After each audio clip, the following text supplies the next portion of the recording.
RFI correspondent Laure Brulard is keeping an eye on this story for us from Kigali. She joins me now from there. Laure, last week, both governments said that they hope the border reopening could contribute to the normalization of ties. How has the reopening been going so far today?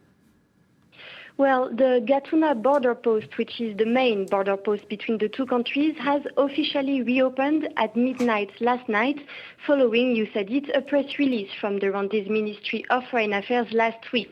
But everything didn't go according to the plan, since only one truck has crossed the border until now.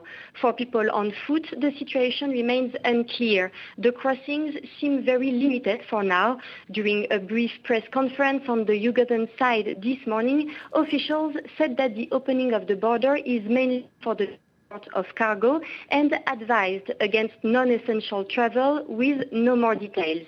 While on Twitter, the spokesperson for the Rwandan government, Yolande Makolo, said that Rwandan citizens and residents could cross from Uganda to Rwanda, explaining that health officials from the two countries are currently working on joint COVID protocols, which will enable all to cross on both sides. So we don't know for now when the traffic... Laura, give us some context here. Why was the border between the two countries closed in the first place 3 years ago? Well, because of the rising tensions at the time between the governments of Paul Kagame and Yoweri Museveni, who used to be close allies.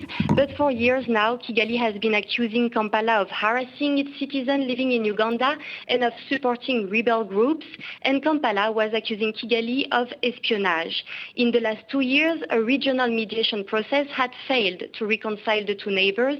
But it seems that things changed with the visit in Kigali, the 22nd of January, of General Muhoozi Kainerugaba, the son of the Ugandan president Yoweri Museveni.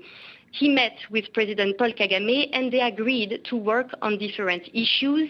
After that, Kampala announced the transfer of its chief of military intelligence, Abel Kandiyo, who was, according to Rwanda, behind the arbitrary detention and torture of Rwandans.